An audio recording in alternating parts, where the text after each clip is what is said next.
Most repeated type of question है बालक sequence and series से। इस पैटर्न पर लगातार जेईई मेंस में क्वेश्चन रिपीट करके पूछा जा रहा है। बहुत ही आराम से सीखना होगा इसे।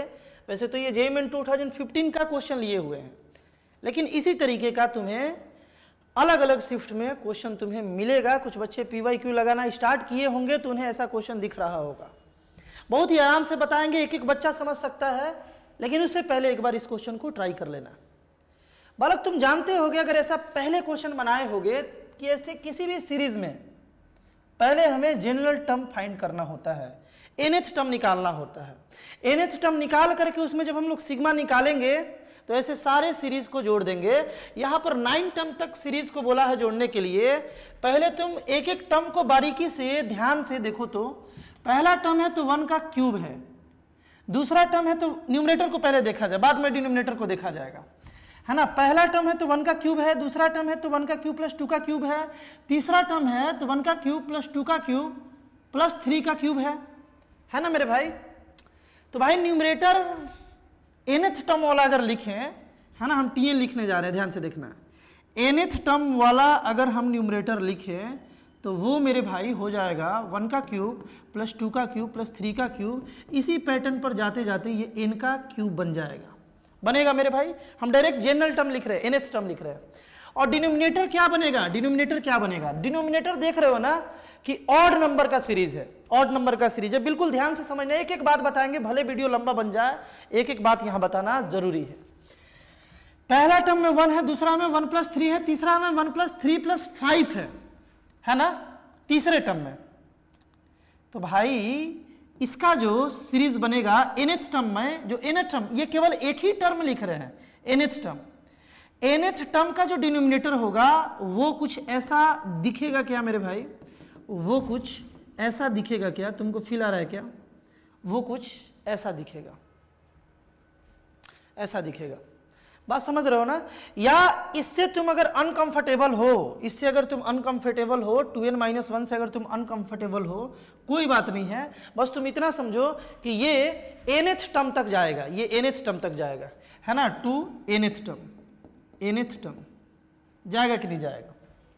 क्योंकि n टर्म निकाल रहे हैं, जनरल टर्म निकाल रहे हैं। अब यहां से दो इंपॉर्टेंट बात हमें डिस्कस करना है, उसके बाद ये क्वेश्चन तुरंत बन जाएगा। पहला इंपॉर्टेंट बात क्या है? पहला इंपॉर्टेंट बात क्या है? हर बच्चे को याद होना ही चाहिए।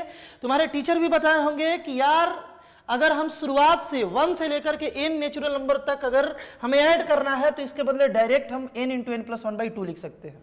ये याद रखोगे। अगर इन्हीं सब नंबर को, हर एक नेचुरल नंबर को स्क्वायर करते करते nth तक अगर जोड़ दें तो ये वैल्यू आता है, n into n plus 1 into 2n plus 1/6 आता है। अगर यही बात क्यूब करके कर दे, जो अभी अपने क्वेश्चन में आ रहा है ऊपर में, देखो क्यूब करके n क्यूब तक है, तो इसके बदले हम लोग लिख सकते हैं n इंटू n प्लस 1/2 का whole square, n into n plus 1/2 का होल स्क्वायर। तो यार यहाँ तो हम लोग लिख लेंगे, देखो जनरल टर्म अब थोड़ा सा और चेंज करके लिख रहे हैं। इन सब के बदले हम लोग ये बात तो लिख सकते हैं n इंटू n प्लस 1, है ना, बाई 2 का होल स्क्वायर। ये बात तो हम लोग लिख सकते हैं मेरे भाई, है ना। ऊपर के बदले, नीचे के बदले सोचा जाए, नीचे के बदले तुम सोच सकते हो बड़ा ही आराम से। देखोगे, ध्यान से सुनोगे, इस बात को दिमाग में रखोगे। कुछ बच्चे जानते भी होंगे, हम जानते हैं, 1 से स्टार्ट करके अगर हम लोग लगातार ऑड नंबर को जोड़े, एक एक छोड़ के ऑड नंबर को जोड़े, है ना, एक एक छोड़ के मतलब ऑड नंबर तो एक छोड़ ही के आएगा ना। जैसे यहां पर देखो 1, 3 और 5 को जोड़ना है, तो हम लोग डायरेक्ट यहां पर ना काउंट करके स्क्वायर कर दे तो आंसर आ सकता है। 1 2 3, 3 का स्क्वायर आएगा, है ना। इसको जोड़ के देखेंगे तो ये 3 का स्क्वायर आएगा, 1 2 3, 3 का स्क्वायर आएगा। अगर हम मेरे भाई इसी में एक और ऑड नंबर ला दे तो सबको जोड़ने का जरूरत नहीं है। 4 टर्म है तो 4 का स्क्वायर कर दो, 1 2 3 4, 4 का स्क्वायर। इन सबको जोड़ेंगे तो 16 आएगा, तुम जोड़ के देख लो। और अगर एक और लगातार ऑड नंबर ला दे तो इन सबको जोड़ने का जरूरत नहीं, 1 2 3 4 5, 5 का स्क्वायर यानी कि 25 आ जाएगा, इन सबको जोड़ेंगे तो। अब यही बात मेरे भाई अगर हम n टर्म तक करें, यही बात यहां n टर्म तक हो रहा है क्या? n टर्म तक, तो भाई इन सबको जोड़ेंगे। जब 4 टर्म था तो 4 का स्क्वायर, 3 टर्म था तो 3 का स्क्वायर, 5 टर्म था तो 5 का स्क्वायर, n टर्म है तो n का स्क्वायर हो जाएगा, यानी कि डिनोमिनेटर में यहां पर n स्क्वायर आ जाएगा। बस यही तक लॉजिक था। अब यहां से क्वेश्चन बहुत ही आसानी से बनेगा, बस तुम ध्यान से देखते जाओ, है ना। ये चारों में से कौन सा ऑप्शन होगा अभी हम लोग तुरंत डिस्कस कर लेंगे। TN को थोड़ा सा और सिंप्लीफाई किया जा सकता है, तुम्हें दिख रहा होगा ऊपर में आगे मेरे भाई n स्क्वायर है ना, बाई 4, और यहां पर हो गया n+1 का whole square by n square cancel हो गया। यानी कि फाइनली हम लोगों के पास जो tn आया मेरे भाई, ध्यान से देखो, ध्यान से देखोगे मेरे भाई, फाइनली जो हम लोगों के पास, अब यहां बनाते हैं, अब यहां से हम लोग क्वेश्चन को आसानी से बना लेते हैं। फाइनली अपने पास जो मेरे भाई tn आया वो आ गया n+1 का होल स्क्वायर बाई 4 आ गया। बात क्लियर है?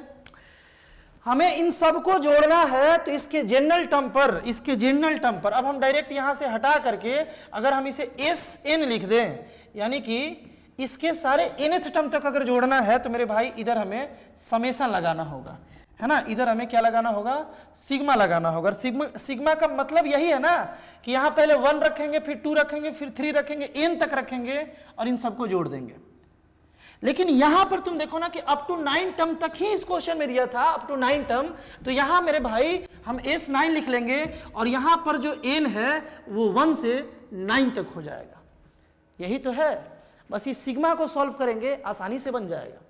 इसका मतलब तुम जानते होगे ना कि यहां 1 रखेंगे पहले, फिर 2 रखेंगे, फिर 3 रखेंगे, फिर 4 रखेंगे, 9 तक रखेंगे, सबको जोड़ेंगे। लेकिन सिग्मा नोटेशन में लिखने से ये क्वेश्चन बड़ा आसान हो जाता है, ऐसे क्वेश्चन को बना लेते हैं मेरे भाई, है ना।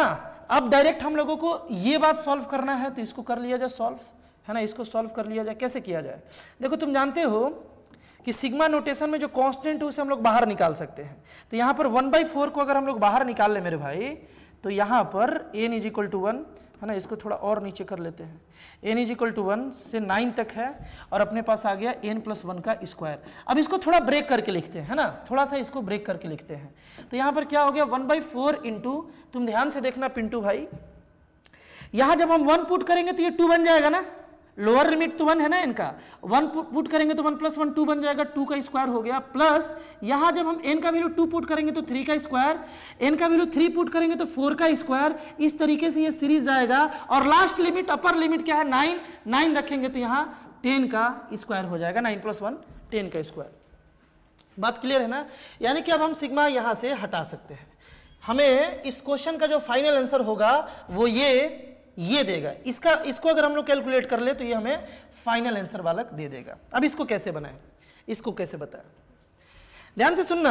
अभी हम लोग पढ़े कि 1 का स्क्वायर, 2 का स्क्वायर, 3 का स्क्वायर, ऐसे करते हुए जब n स्क्वायर तक होगा, मतलब स्टार्टिंग 1 से होना चाहिए, ठीक ना, तब ये आंसर दे देगा, तब ये आंसर दे देगा। लेकिन यहां पर, है ना, ये वाला आंसर दे देगा, n × n+1 × 2n+1/6।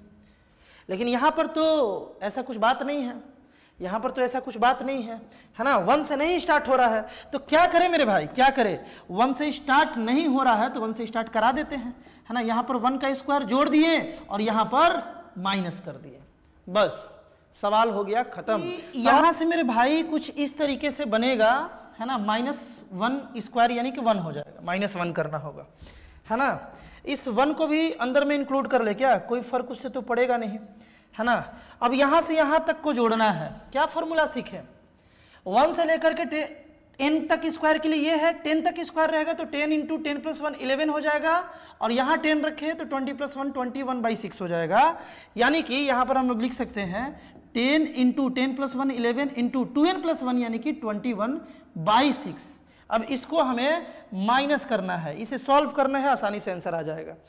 तो यार इसको मल्टीप्लाई करे और फिर 0 लगा दे, है ना, 0 लगा दे। तो यहाँ पर अपने पास 1/4 इंटू, तुम देख पा रहे होगे कि ये हो गया मेरे भाई 2310 हो जाएगा। ऊपर वाले को मल्टीप्लाई करे तो नीचे में 6 है, -1 है ना, -1।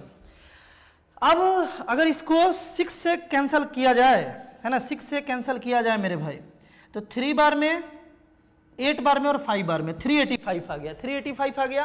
385 - 1, है ना, यहां बना देते हैं 385 - 1 यानी कि 384/4 हो गया, 1/4। और इसको कैंसिल कराए मेरे भाई तो 9 and 6 96 यानी कि option number D is the right answer.